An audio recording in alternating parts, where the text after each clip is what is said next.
Dear students, today we shall begin a new chapter, chapter 2, cell clusters. So today we are going to discuss on four main topics, that is diversity among cells, then we shall discuss about tissues and then about cell differentiation, and finally we will discuss the most important topic in this chapter, that is stem cells. So this entire chapter is based on cells. So you must know what is a cell. You have already studied in lower classes about cells. So what is a cell? Cell is the structural and functional unit of our body. So our body is made up of millions and millions of cells. So we can compare our body as a building. This is just an example. We can compare our body as a building, and then we should consider the bricks of the building as cells. So we know that several bricks are joined together to form the entire building. Just like that, millions and millions of cells join together to form our body. Children, we already know that our body consists of numerous number of organs. So can you tell me some examples of organs in our body? Yes, we can take eyes, nose, tongue, heart, kidney. All these are examples of organs in our body. So now we are taking three among this, that is eyes, nose and tongue. So while comparing these three organs, we can see three of these are looking different. So our eye is different from our nose and our nose is different from our tongue, isn't it? And while looking into the function of these three organs, we can see that three of these organs are having three functions or different functions. So just think, does our eye have the same function of our nose? No. What is the function of eye? Is to see the objects, or sight is the function of our eye. Then what is the function of nose? Yes, to sense the smell. Then what is the function of tongue? To sense taste. So now we understood that all these organs are looking different and also they have different functions. Now my question is that we already studied that our entire body is made up of cells. So our eyes, nose and tongue is also made up of cells. But why they are looking different and why they have different function? What may be the reason for that? Let us find out. Now look at illustration 2.1 in your textbook. There you can see the same diagram. So this is a human body and you can see different parts are represented here. And also the cells present in that parts are also shown here. So the first part, brain. Brain is composed of nerve cells. So look at the structure of nerve cells. Now this next part is bone. Bone is made up of bone cells. Now look at the structure of bone cells. And then it is blood vessel. It is composed of blood cells. So look at the structure of blood cells. And then muscles. Muscles are made up of muscle cells. Look at the structure of muscle cells. So children, we know that the human body is made up of cells. Each and every part of human body is made up of cells. But look at here, you can see the cells present in different parts of body is different. Here the nerve cell is different from bone cell and it is different from muscle cell, and blood cell is also different from all these cells. So our body is made up of cells, or the basic unit of our body is cells. But there are different kinds of cells. Each part of our body is made up of different types of cells, and it is about 200 different kinds of cells are there in our body, such as nerve cells, muscle cell, blood cell, cheek cell, etc. And each part is made up of different types of cells. So a healthy body is the result of systematic and regulated action of all these different kinds of cells. Any disturbance in this action results in various other diseases. So we studied about the different kinds of cells, and there is a speciality that the similar types of cells function together as groups. similar types of cells functions together as a group. They are not functioning individually or they are not functioning separately. So for example, if we take blood cells are having similar structure and also they are having same function. Similar types of cells are joined together in groups and they function together. So such groups of cells are known as tissues. That means a group of cells that have a similar origin and same function is known as tissues. Now we know that each part of our body is made up of different kinds of cells, and these cells have difference in their structure and also difference in their function. So let us take an example of blood cell and nerve cell. Then just remember about the structure of nerve cell and blood cell. We know that the structure is entirely different. Then what about the function?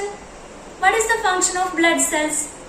Function of blood cell is to carry oxygen and carbon dioxide, or its function is gaseous exchange, and also to transfer nutrients. Then what about the function of nerve cells? The function of nerve cell is to carry impulses. So now we understood that just like structure, the function is also entirely different. So the different kinds of cells are having different structure and different function. Then what is the reason for this difference in their structure and in their function? Let us find out. So look at this diagram. Here you can see a single cell. So our life begins from a single cell. The life of a human being, the life of an elephant, life of an ant, everyone's life begins from a single cell. And the name of that single cell is zygote. Then after that, what happens is the zygote undergoes continuous division and it forms numerous number of cells. And these cells are called fetal cells. Does all these cells are same? No. The cells or the fetal cells will be having difference in their size, shape, and also they will be having difference in their content. So we can say that the fetal cells are partially differentiated cells. Not completely differentiated cells, but the fetal cells are partially differentiated cells. And then after, the fetal cells completely differentiates into different kinds of cells such as nerve cells, bone cells, blood cells, muscle cells, etc. So this is the reason for the difference in structure and function of cells. So children, what is the significance of this cell differentiation, or what is the need of this cell differentiation? Cell differentiation is required for the formation of different kinds of cells.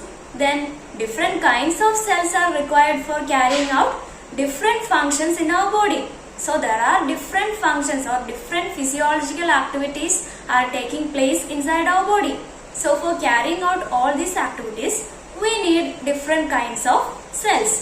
So for easy understanding, I'll tell you an example. You just consider our body as our country, India. So we know that unity in diversity exists in our nation.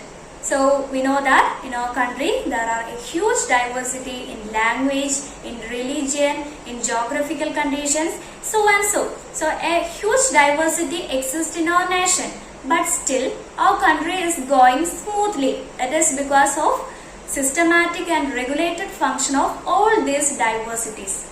So just like that, our body is also functioning, or it is going smoothly. It's because of the systematic and regulated function of all these different kinds of cells in our body. Now let us learn about stem cells. So have you heard about the term stem cells before? You may heard about stem of a plant. Is that right? But this stem cell have no any relation with stem of a plant.